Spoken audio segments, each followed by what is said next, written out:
Hi there. Hi from London, where the equinox has definitely brought on some new weather. We are shifting seasons indeed. It's my favorite time. My favorite time. And what I'd like to speak about today is a personal theme of mine, how we can bring in more pleasure and playfulness into business.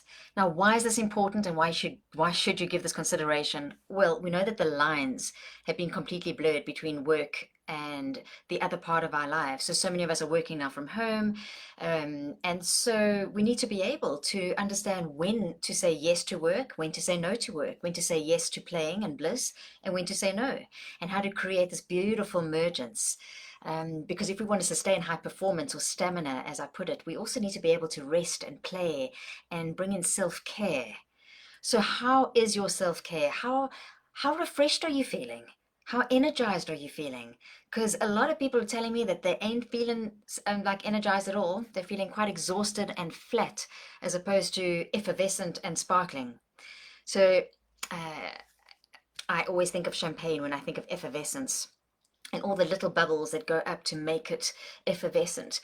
So it's not one big thing, one big bubble, it's all the small things. So, what are small things that you could bring into your life, potentially into your work life, which is now happening at home? So, during the day, because often when we think about self care, we could potentially think of, I don't know, taking a bubble bath or going to watch a movie or taking time off on a weekend.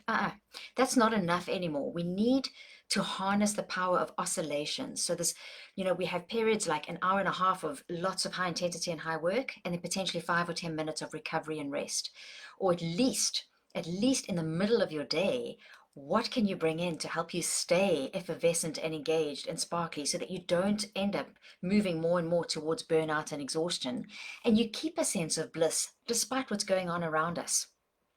So in order to make champagne, there's this magical process of putting in some yeast and sometimes some sugar, and then they close off the bottle and it gets left in the dark, and then they need to release. It's called dégorgement, so release some of the champagne in order to be able to cork it and seal it and let it rest again. So, by the way, there's a lot of rest going on when champagne is made. So we need a lot of rest, but I'm not speaking about that in this video. I wanted to speak about what do you need to potentially release and make space for? Because in champagne, there's some of that champagne, the actual liquid is lost. It's let go. What do you need to let go, potentially say no to? Because no is a full sentence. And today, with all the input that we have and the demands on us, we have to become better at saying no. So my personal space that I'm trying to do this in is to bring in more sense of self-care by saying no at the start of the day. And I'm doing that by saying no to engaging with my phone for as long as possible. So it's hard because the approval seeker in me and the people pleaser and the achiever just wants to jump on things and like start engaging with work in the outside world. But I know that that can quickly trigger me into the stress response. And I want to minimize that because I've got enough hyperarousal happening in the day. So my gift to helping me stay sparkly is by saying no in the morning. And sometimes no lasts 15 minutes to my phone. Sometimes it lasts a whole rockin' hour. And then I feel like I can rock on the world because I've done me.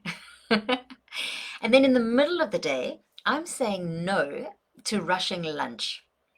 I am not going to rush my lunch because not only do I end up then perhaps having snack amnesia because you end up eating too much and you forgot that you ate and so you eat some more. Um, but you could also create more snack accidents in the afternoon. So I am going to say no to rushing lunch and gifting myself a minimum of like 10 or 15 minutes, possibly a little bit longer, where I sit and enjoy feeding myself. And that's a part of self-care for me. And then at the end of the day, the way that I'm going to say no and maintain my effervescence and look after myself is to say no, not specifically to my phone, but to social media. So I'm not sure if any of you watch Social Dilemma. If you haven't watched the documentary on Netflix called Social Dilemma, I highly recommend that you do. And something that they all say at the end, all the experts and professionals that were interviewed is no to having notifications pushed onto you. So thank goodness I stopped that quite a while ago. It's been over a year where I just don't get WhatsApp notifications, no email notifications. So at least I'm not pulled into my phone. I can control when I go in and look at those things. And even doing that, it's overwhelming. I have this like love-hate relationship with my phone. So for me in the evenings, it's specifically not going onto social media just to fill the time. And the benefit of that is that I create a bit of solitude and time to connect with me. So the question I want to ask you is, do you connect and check in with your heart as much as you check in with your phone? Do you know even how many times you check in with your phone? Because you know you can download some of those fancy apps that can actually tell you how many times you pick up your phone. The average I think is about 150. So it might be good for you to check that. So, no is a full sentence. Bring in some self-care into your workday to create a sense of blissness. So, yes, we're working hard. Yes, there's high stamina needed from us, but we want to maintain a sense of joie de vivre and effervescence and avoid getting to a place where we feel too exhausted to actually enjoy the pleasures that life has to give us. I'd love to know what you decide to say no to and how you can use that to create some sparkle and effervescence in your day. Here's to your blissness.